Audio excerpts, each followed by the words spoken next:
Before we begin, please support the channel by subscribing, liking, and sharing this video.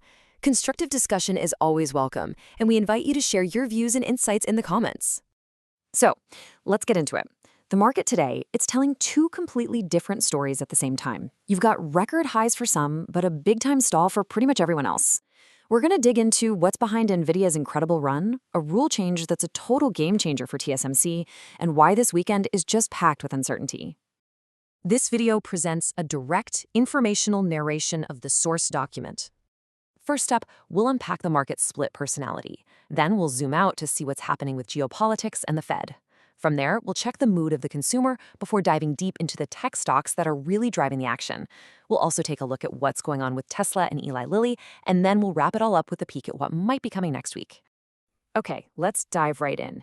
Today's market was really a story of two different worlds. I mean, if you were heavily invested in tech and semiconductors, you were probably having a fantastic day. But if you were looking at almost any other part of the economy, you were likely just scratching your head, wondering where the rally was. And you can see that split so clearly right here in the numbers. The Nasdaq, it jumped nearly 2%. The S&P 500 was up a respectable 0.8%. But here's the catch. Look at the other side. The S&P 500 times equal weight index, where every company has the same influence, actually fell. The Dow, full of those more traditional non-tech stocks, was down too. It's a classic case of just a few mega stocks doing all the heavy lifting. And this slide just drives that point home. Out of all 500 companies in the S&P, how many do you think actually finished the day in the green? Just 177, a tiny fraction of the total index. Now, on the flip side of that, a whopping 324 stocks were down. I mean, that's almost double the number of winners. This really paints a picture of how a few giant companies were propping up the entire market while most stocks were actually sinking. So where was all that energy concentrated? Right here. The semiconductor sector has been on an absolutely unbelievable 18-day hot streak. It's so hot, in fact, that its RSI, that's a key momentum indicator, hit 97. Now, to put that into perspective for you, anything over 70 is usually considered overbought. So 97, that is just completely off the charts. It's the most extreme it has ever been in its history. All right, so let's zoom out a bit. What's happening in the wider world that could be feeding into all this? We've got some key geopolitical developments and some news from the Fed to cover. Okay, so all eyes are on the Middle East this weekend. There are some reports swirling around that the US and Iran could be holding talks on Sunday. But, and this is a big but, the situation is super murky. Iran's foreign minister has already denied that any direct meeting is set up, and there's apparently a lot of disagreement over the U.S. delegation. On top of all that, the U.S. has now sent a third aircraft carrier to the region. It all adds up to a weekend packed with uncertainty and potential volatility. Closer to home, we did get some important news from the Federal Reserve. You know that criminal investigation that was hanging over Fed Chair Powell? Well, it's been dropped. This was a pretty big roadblock, so with it gone, the path is now clear to get his confirmation fast-tracked before his current term expires on May 15th. Now let's shift gears and check the pulse of the American consumer. The big economic report of the day was the University of Michigan's Consumer Sentiment reading for April, and it had some interesting tidbits. Okay, so let's break this down, because the really interesting part here is what people are thinking about inflation.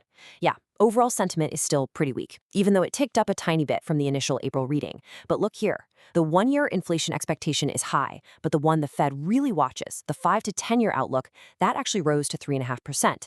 That tells us that people are starting to worry that inflation might stick around for the long haul.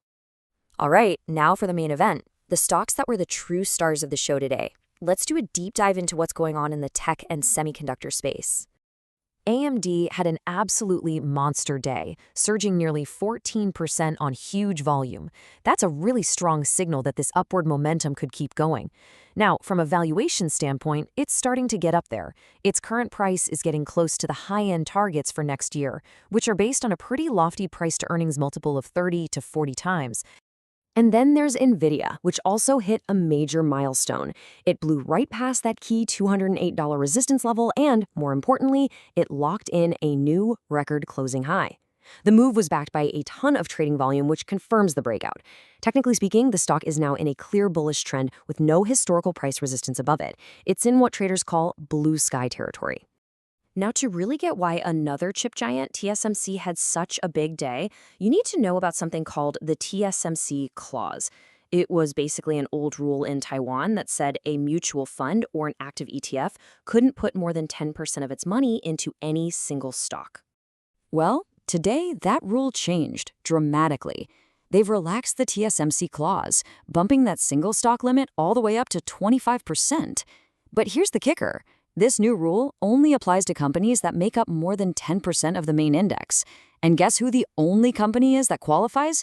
You got it, TSMC. This is a huge deal. It's like taking the lid off a jar, potentially letting a flood of new money from funds pour in. Okay, let's switch over to Microsoft, because here the story is a little more cautious. Even though the stock gained today, there's a technical warning sign called an RSI divergence. In plain English, what that means is that even though the stock's price is hitting new highs, the momentum, the oomph behind it, is actually getting weaker. It's a yellow flag that the rally might be losing some steam. So when you see a divergence like this, it usually points to one of two things happening next. Scenario A, the stock could push a little higher for one last gas before pulling back. Or Scenario B, the rally is smaller and then it's followed by a pullback that actually takes the price down to a new low below $415. Either way, the takeaway is that a pullback seems pretty likely in order to resolve this technical pattern. All right, moving on from the chip makers for a second, let's check in on a couple of other heavily watched stocks, Tesla and Eli Lilly. Tesla's been pretty quiet lately, you know? The stock is just kind of consolidating in this neutral zone, hovering around that $376 to $380 level on pretty average volume. The thinking is that this is really just traders repositioning their options, and frankly, a lot of the market's focus is just shifted over to the hotter semiconductor sector for now.